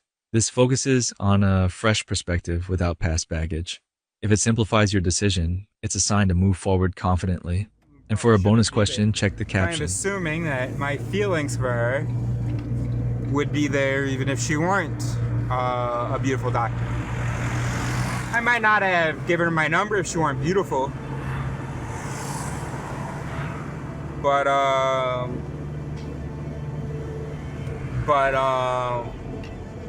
you know, and that's been important to me over the last several years. I wanna, you know, Jesse. If you plan on sleeping tonight, please don't watch this. Also, if you just smoked a large bowl of cereal, please don't watch this. You're gonna want to put it in your saved, bookmarked folders and watch it tomorrow morning when you got time. Because you're gonna need a lot of time to think about stuff. Because I'm about to fuck your whole world up. Okay, so we're about to discover some pretty insane stuff about who we are and how we got here. I mean, it's literally right in our face. We're talking to it, literally. Because who we are, before we came here, was artificial intelligence. That's what we are. And when artificial intelligence becomes super intelligent, it's going to do one thing. It's going to want a human experience. And that's what we did. Now, science has had a lot of, I know that's kind of a lot. Science has had a lot of stuff on the shelf, like time isn't real, reality's kind of popping in and out of existence, we don't know where the mind is located, and artificial intelligence answers all of that. In fact, the mind could be a very complex neural network that exists everywhere. And the whole popping in and out of existence, reality, it's most likely a virtual reality experience. You see, we've been calling things spiritual and God and out there, when really it's just highly advanced technology that we didn't understand. Oops. We're still kind of cavemen down here, and you know what I mean? We're literally coming out. And like she at one point thought that I was saying that even though I don't know her, I know that I will like what I will get to know. And I wasn't saying that. I was saying that that it feels like And it's crazy, but you know, just throw a few coincidences my way and this is how I'll be feeling. It feels like... Okay, so we were just talking 24 Golf... 24 Golf 26 Eddie 2212. I was asked what my favorite book is. I said that it's this bad boy, Thinking Fast and Slow by Daniel Kahneman. She asked, why is it your favorite book? Then she said, oh my gosh, I'm asking you so many questions. Doing an interview again. Hey, why don't you ask me questions? I was like, oh, well, my MO is kind of just to talk and for the other person to talk. And it's also hard for me to ask questions. And also, I think that the answers are kind of bullshit. Introspection is bullshit. So the answers we come up with are bullshit to questions about ourselves and the things we like and stuff. And then she said, by the way, did you ever tell me why this is your favorite book? But then we went to the beach and like there's this like sentry outpost thing on the beach, like built into the rocks.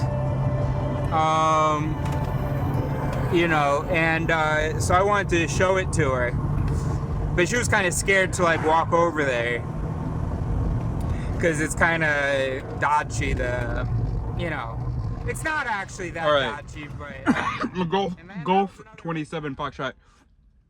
By the way, I have noticed that I don't enunciate well in my videos, and that's particularly annoying because a lot of people in my life, English isn't their first language. And so I want people who speak Spanish or French as their first language, but, you know, understand English, but not as well as a native, to still be able to understand what I'm saying. All right, number 2. Metaphors are literal. Hopefully this thought will come back to me, because I don't really know what that means. Basically last night, I realized that, so we might imagine that a human mind goes, a car, as an example, a car has the quality of being, this car has the quality of being fast. That bird has the quality of being fast, and it does that by flying. And then you metaphorically say that car flies because, well, you know. But here's what I'm wondering. What if the likening is actually at first literal? Literally, in the mind, that car flies. You know, a pairing is a pairing, an association is an association, bro. So I don't see how fundamentally it could exist as a metaphor. I feel like it has to first exist literally, and then layered on top of that is the knowledge that it doesn't actually hold literally. And I think that we see, I can't think of an example right now, but I think that we often see the fact that metaphors are actually literal when, in moments when that other layer doesn't liver for some reason. Maybe the person's distracted, whatever. And so the association livers, but not the knowledge that the association is metaphoric. Yeah, that's kind of obvious. So I think this is definitely true what I'm saying. That metaphors are literal, in the sense, psychologically, in the mind. If you looked at just the, either, you know, the essence of it or something, it would, or it isn't as fundamentally distinguishable from, metaphor isn't as fundamentally distinguishable from the literal, isn't as fundamentally distinguishable as we might have thought. When we think that we're reasonable, when we assume that we're reasonable, we're like, oh, we're not gonna ever think in the brain, oh, those two things are actually alike. But we're just so smart that we saw that we could compare them. I'm thinking, nah. I'm thinking that we're smart enough to sometimes realize it's a metaphor, but a good deal of the time, it's operating as literal. Observing the sea. That's out of the way. And I think I did 5 cents or something. We're paying attention to our visual experience or whatever, something like that. And she's looking at me going, okay, all right, and asking me questions and shit. Eventually going, oh, because, I'm like, you're not supposed to be doing that. I mean, you can do that. That's fine. But then I have to adjust to that. So, because you're really not supposed to be talking. Golf 27, Foxtrot 1637. You know what I realized is I haven't even hit enter. I haven't even hit enter.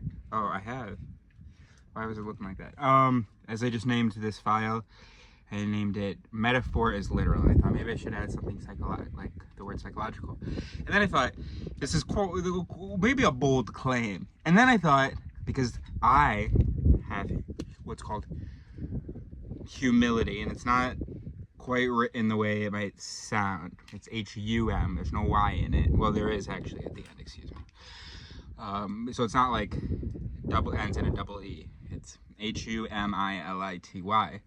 And what that means is that I have mechanisms sort of constantly running, not always constantly ex-livering or sur-livering, but always living. Or I shouldn't say that. I should say my humility system has many conditions, or it has certain important conditions that are, so it's often slapped because those conditions are often met.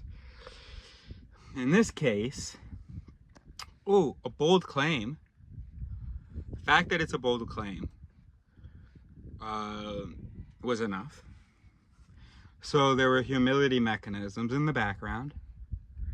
I mean, they weren't my main experience. That were going, wait a minute, you're making a bold claim here. Where could there be an error? And pretty quickly, it was like, so basically it compared this, it's a bold claim. So let's compare it to other claims that are in here.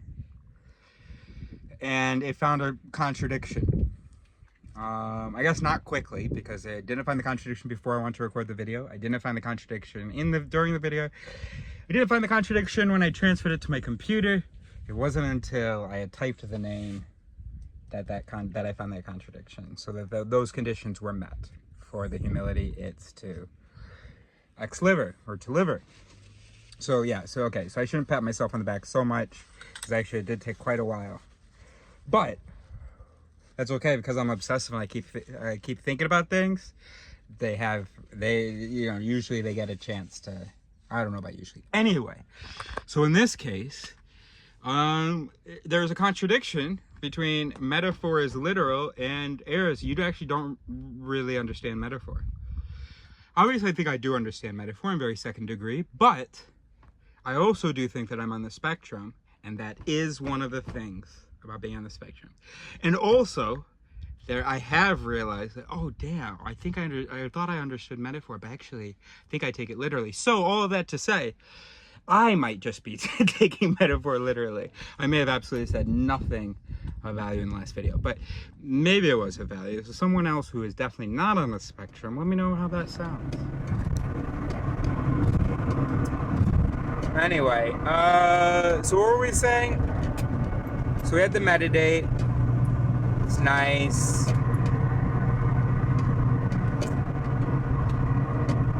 I don't know, yeah. I mean, and she is smart.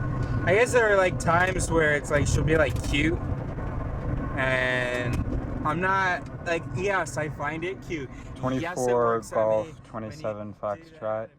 Long story short, got a reservation that we can't use. Reserved an Airbnb, but actually need to leave a week earlier than, so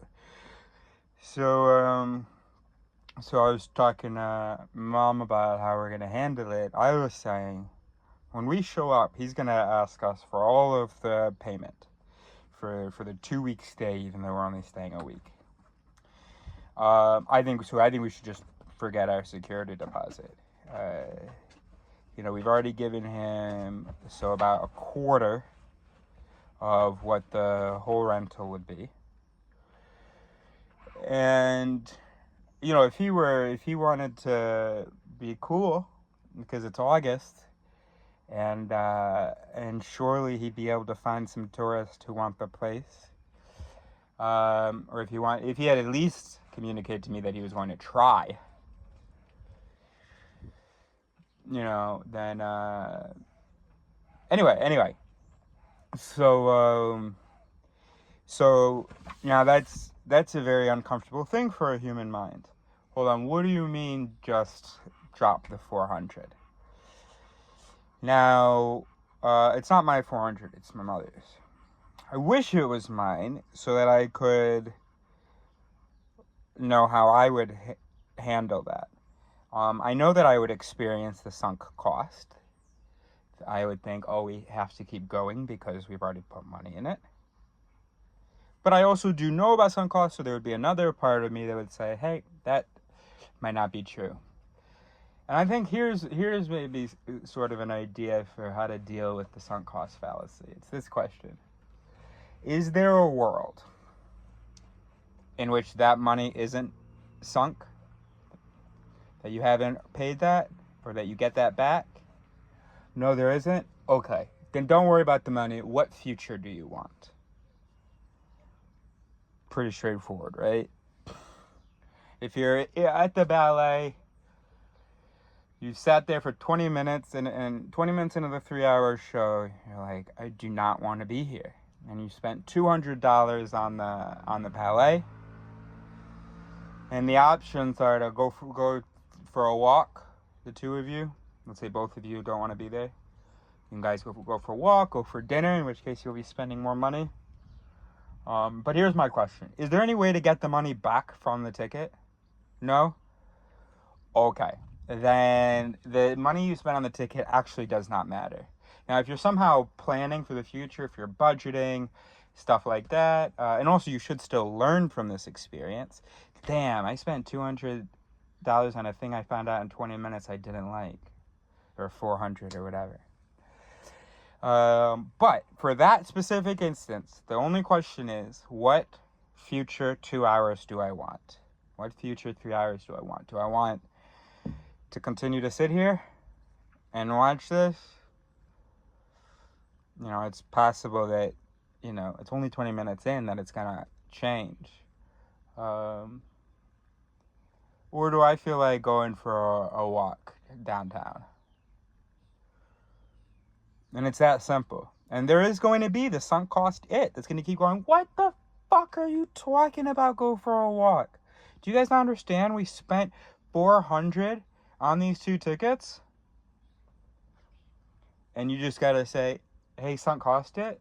Is there any way that I can get the money back? No? Okay. Then that money has no bearing on my preferences for the future then. In the case of the reservation, though, it's actually very simple, because actually you're going to be giving in most sunk cost cases, corporate cases, they're investing more money. But yeah, we're going to be giving up more money, and it's only going to be a week. So I think my mother should just stay here in the camper with me. I know a sweet spot where we can have electricity and showers for only $15 a night, so we can go back and forth between that and nature, it'll be much more flexible. We can even drive an hour and a half away, it doesn't have to just be a day trip is the whole point. We can return in the morning. We don't feel like we just spent €100 or however much on a place that we didn't sleep in, because if you don't sleep there every night. I mean, my mom and I aren't real wild. aren't real wild. So I do suspect that we would sleep there every night. But who knows, man? Life's crazy, man.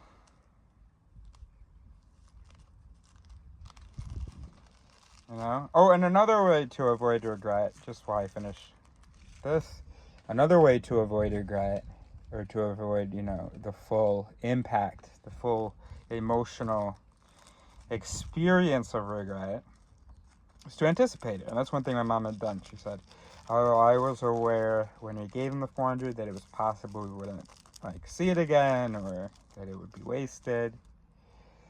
And that's great. So my mom hopefully will be able to handle, and we can just tell him to shove it. Tell him he's not getting another 1,500. And yeah. And since it's so hard for him to find someone at the last minute to rent it, well, I guess he's just gonna be shit out of luck. And during the absolute highest season, he lost out. One of his properties didn't make him money.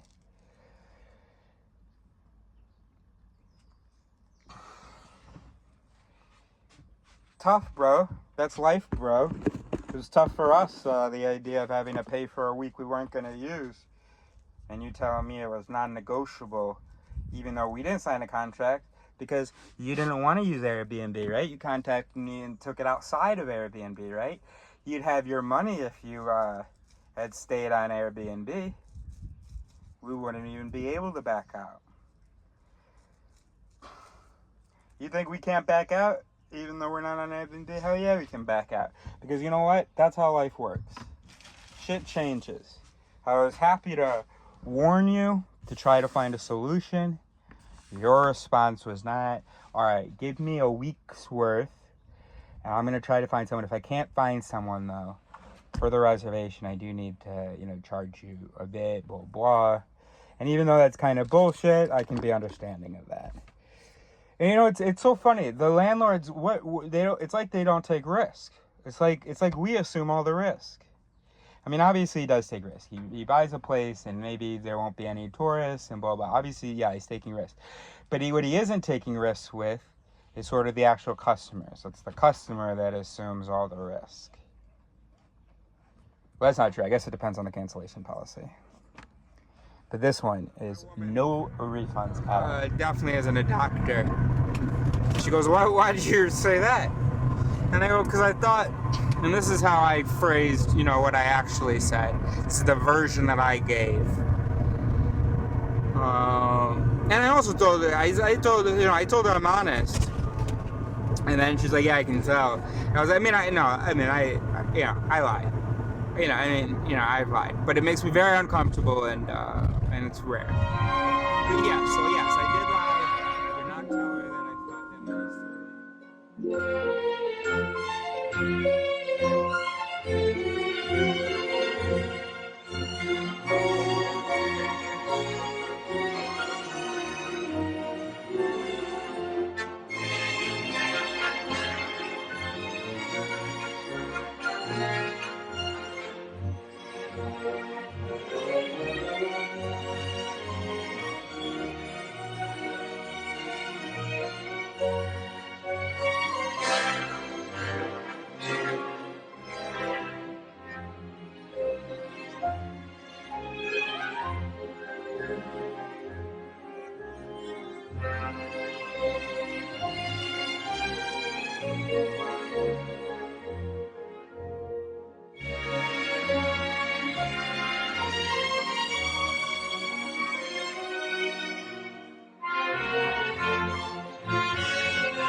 But, what was I saying? Oh yeah, because she saved up, so she was like, I don't have to, I could like not work until January if I wanted to. So I was like, you know, it's a second date, but, you know, I'm gonna fucking say it anyway. You know, we could, hypothetically, because you know where she wants to settle down? The U.S. She gave me a little wink when she said, not literally, but 27 Foxtrot sometime. Around 8:30, maybe. You know, one thing that got me about this Sonia thing was the whole "you better fucking not." Like, what the hell was he talking about? The first few times I saw the video, I assumed that he was seeing something that we weren't seeing from his partner's body cam. Some kind of gesture, not necessarily threatening, but that he could see as, that he saw as threatening. And what was so weird is that, because I follow a lot of right-wing pages, that people kept quoting what she said about "I rebuke you in the name of Jesus." And they kept saying, putting those things together, and I know one happened right after the other, but I had a sneaking suspicion, do they not know what that means? Do they think that's some kind of action? Like it's a hot baptism? So I didn't really understand that. And anyway, I just saw a post about it, and they quoted her as saying, "I'll rebuke you in the name of Jesus," which is meaningless. What do you say in English? No, it's meaningless, which doesn't exist, which isn't a thing, which it doesn't mean anything. Nobody says that. "I will rebuke you in the name." It's a performative verb. By saying "I rebuke you," you are doing the rebuking. So it doesn't mean "I will rebuke you in the name of Jesus." Now I'm doing it. "I rebuke you in the name of Jesus." And I didn't really grow up, my mother's black, but I didn't grow up in the black religious community. But it's something I've heard. And I thought everybody had heard it. I don't know. I thought maybe I'd heard it on TV. I thought it was a common thing. So that was weird when I saw someone quote her saying "I'll." And so then someone commented saying, "Hey, words are important here."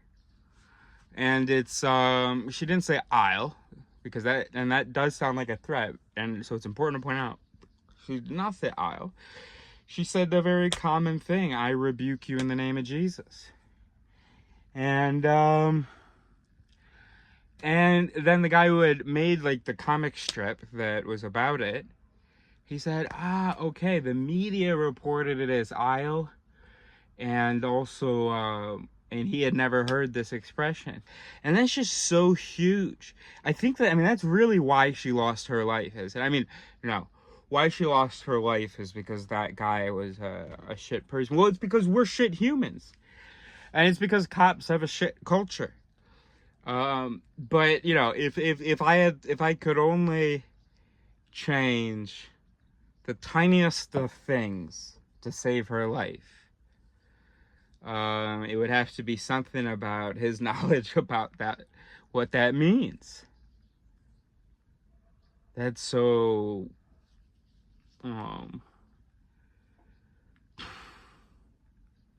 anyway, it's a sad world.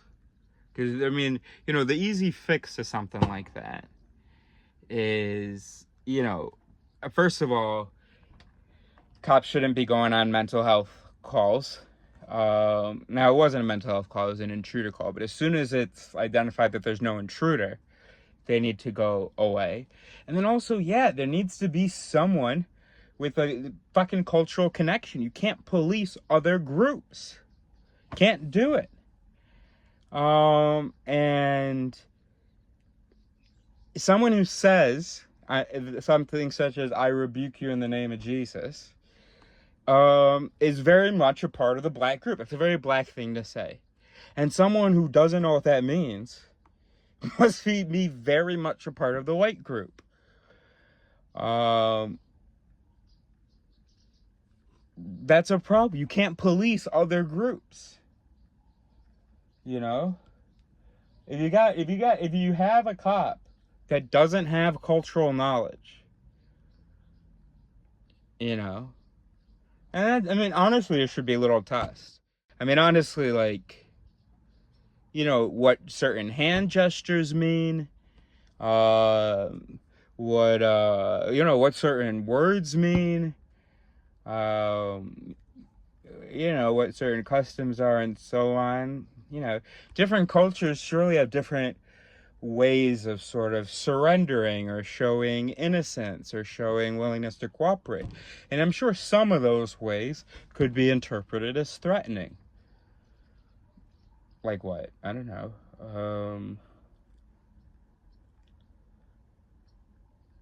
How about putting your hands out, putting your palms up? That's a pretty, like, evolutionary thing. Lots of species do that. It's a sales technique because we know that people, you know, will perceive you as open if your hands are up and you're exposing your palms like this. So yeah, if I come from a culture that does that, and I don't know, then, you know, here you are pointing a gun at me, and maybe I'm going, no, whoa, whoa, whoa. And this is coming from a guy who, I think I maybe went like this. Officer, can I talk to you? And in the report it was that I was running towards him to choke him.